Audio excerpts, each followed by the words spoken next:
Hi guys, welcome to online lecture number 3. We're going to keep this one even shorter today because I want you all to watch a movie. We would have done this in class had we been in class. The movie's called Onka's Big Mocha. I'll talk more about that in the lecture. And I'm going to put up a quiz, an online quiz for you guys to take about this film. Not now, that'll be after the recalibration period. Today, we're going to do 3 things. We're going to review the potlatch, which we first started talking about in the last lecture. I'm going to go over some of the things that I want you to watch for and pay attention to while you're watching the movie. And then we're going to discuss Marvin Harris's analysis of the potlatch.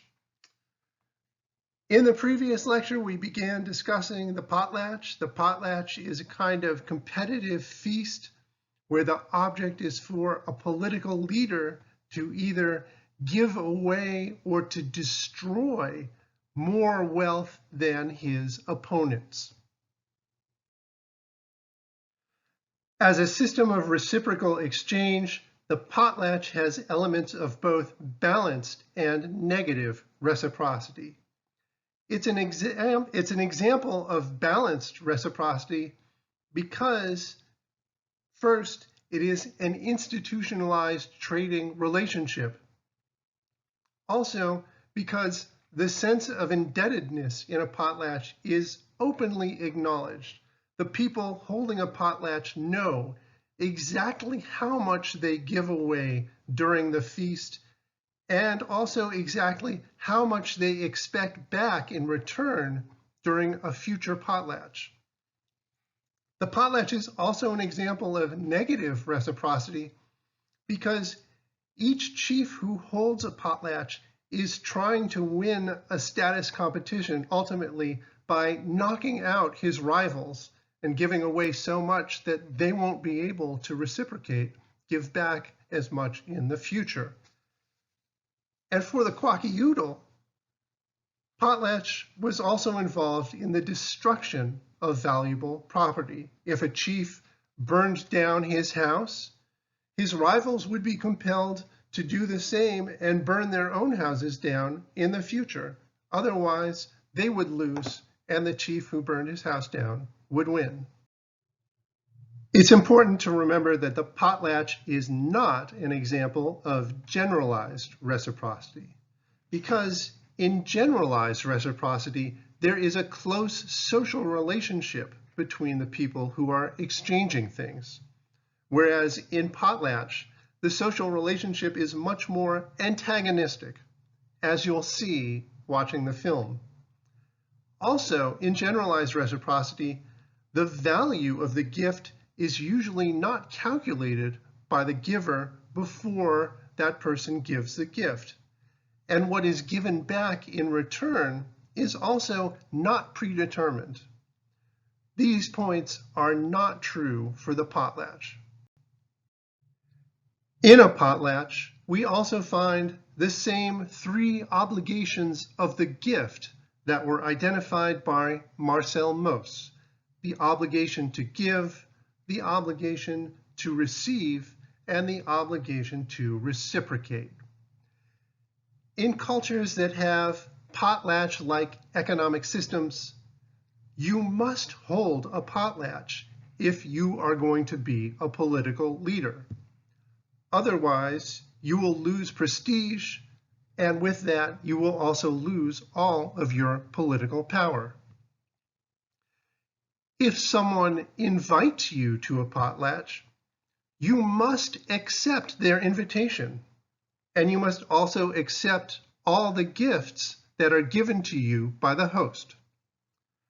And third, you must reciprocate, meaning that if someone invites you to their potlatch, you must hold another potlatch of your own and invite your former hosts to that potlatch at some point in the future. So all 3 of these points, which Marcel Mauss identified as being necessities of the gift, are also relevant for the potlatch.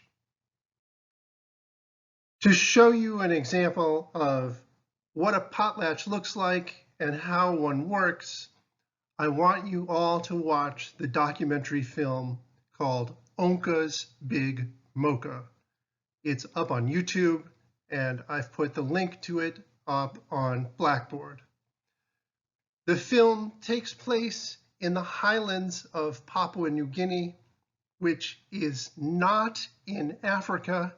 The people you see in the film are not Africans. Papua New Guinea is right there on the map.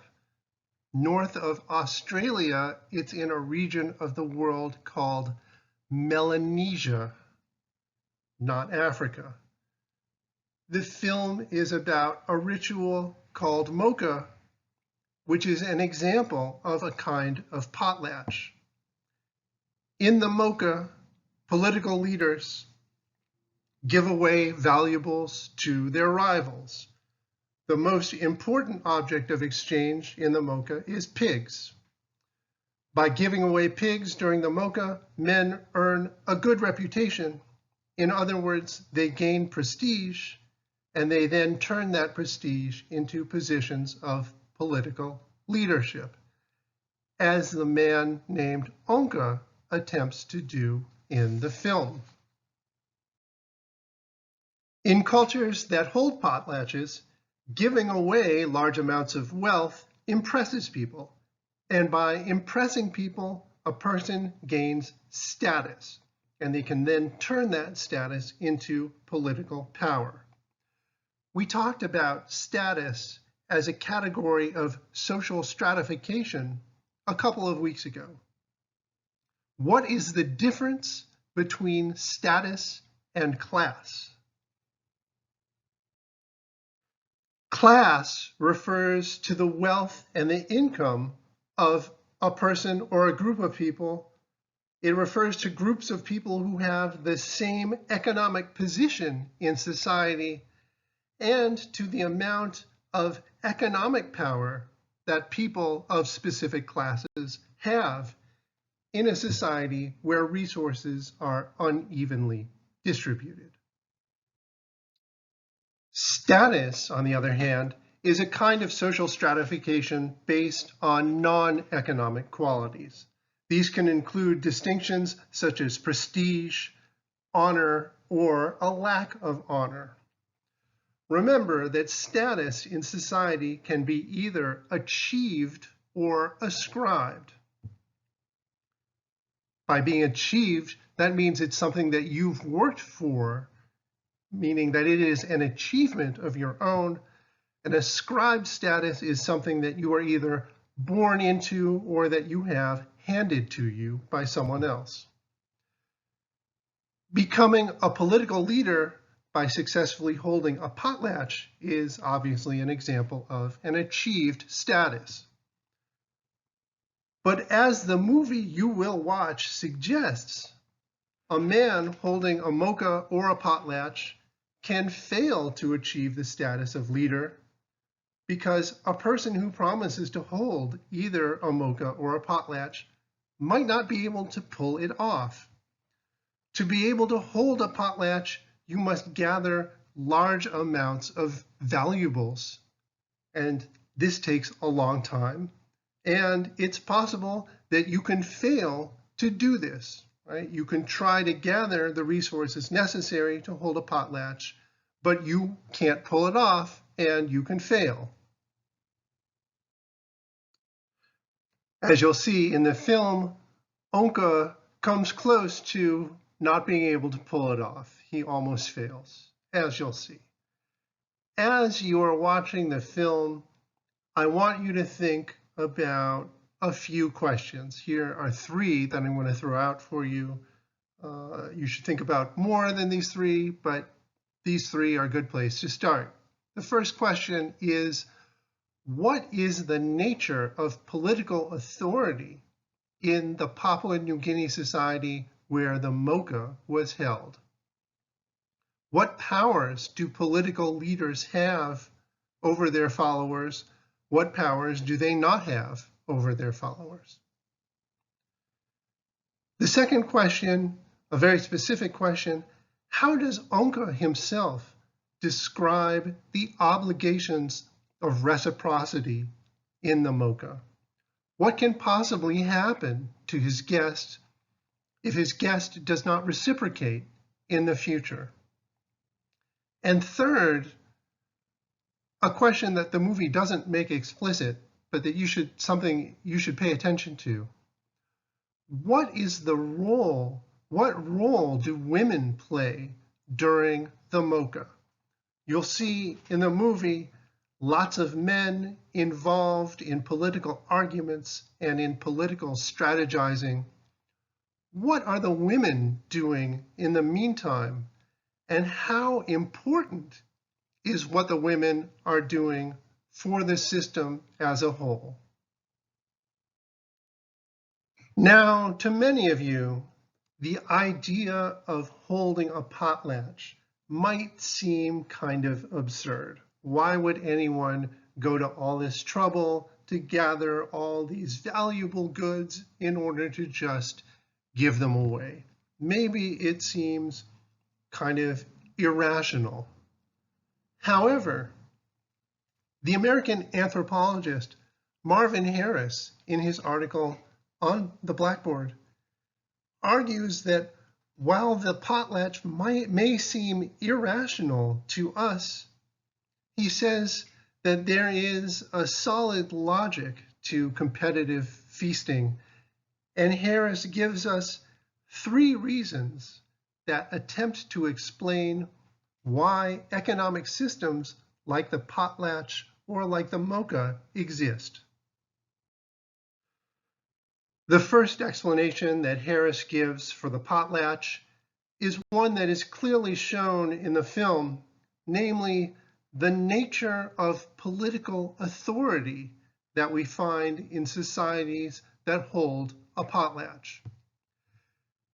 These societies, potlatch societies, are non-state societies, meaning there is no central nation state or central political authority over all the people in the society. And local rulers do not have the authority themselves to give orders. In other words, they lack a monopoly over the use of force. And therefore, the only power that local leaders have is the power of persuasion.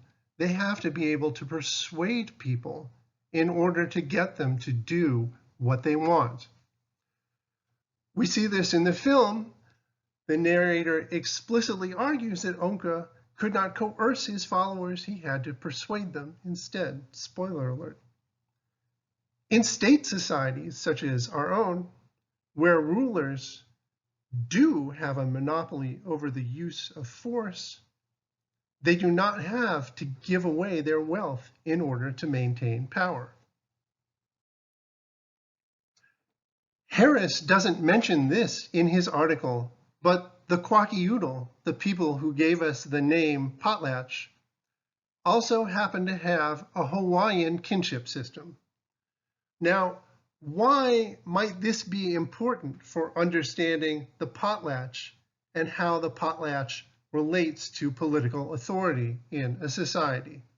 Well, remember, the key feature of the Hawaiian system is that in Igo's parents' generation, everyone in his parents' generation is either his mother or his father. There's no differentiation between aunts and uncles.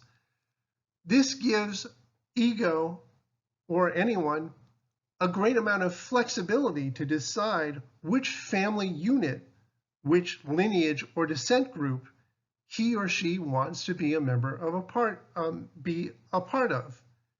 If everyone in your parents' generation is considered equally to be your mother or your father, you have a lot more freedom to move around and choose from group to group. This makes it more essential that a leader would need to persuade you to come back and join their group rather than splitting off and joining someone else's group. The second explanation that Harris gives for the potlatch is about productivity. In many subsistence and even in many agricultural societies, people don't actually have to work very hard to produce what they need in order to survive. And because of that fact, they have a lot of leisure time. The Kong, for example, spend about 15 hours per week total for hunting and gathering to meet all their needs for survival, to gather all the food that they need to survive. It doesn't take that much of their time. So systems of redistribution, like the potlatch, function to do what? They function to get people to produce more, to make more goods, to grow more food than they otherwise would.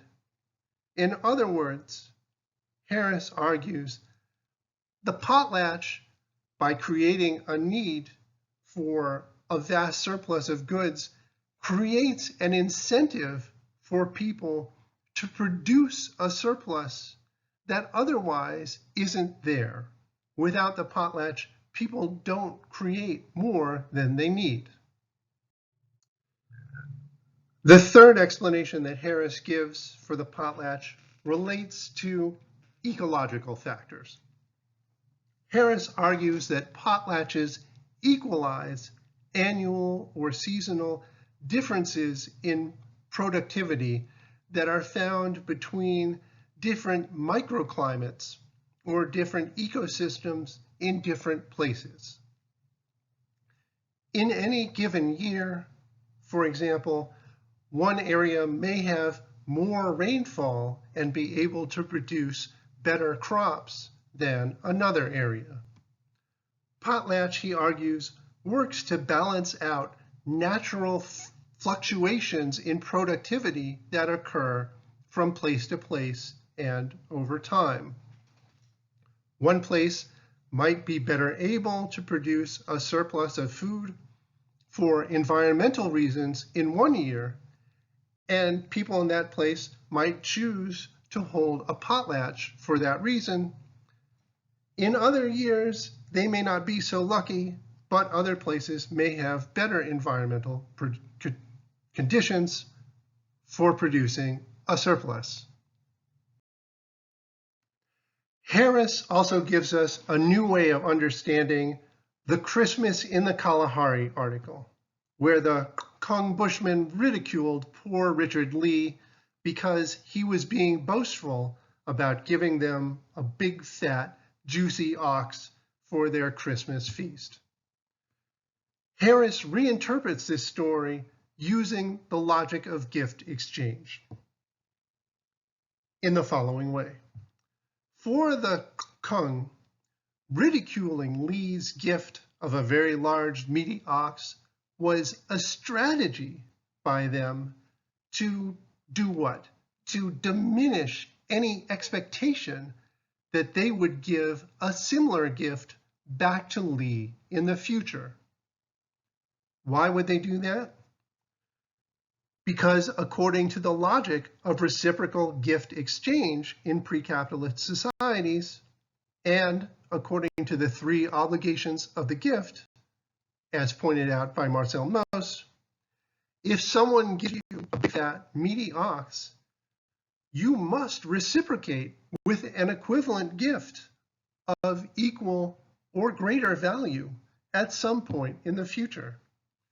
And the Kung just didn't want to do that for Richard Lee, and so they made fun of him as a way of diminishing his expectations of getting a return gift in the future. This is not to say that the other explanation for why the Kung did this is wrong. It isn't, but this is an additional explanation that helps us understand that culture and society. And there are other examples from the readings up on Blackboard of people belittling gifts given to them by anthropologists instead of showing gratitude. And they do so for the same cultural reasons. They want to diminish any expectation that they're going to have to give the anthropologist a gift back in the future. These examples show the potential danger of the gift, something that I talked about last time. Harris quotes in his article an Eskimo proverb that says, "Gifts make slaves just as whips make dogs." Why would this be the case? Because in receiving a gift, there's always a danger that the person who receives the gift will fall into a debt that they cannot repay into the future.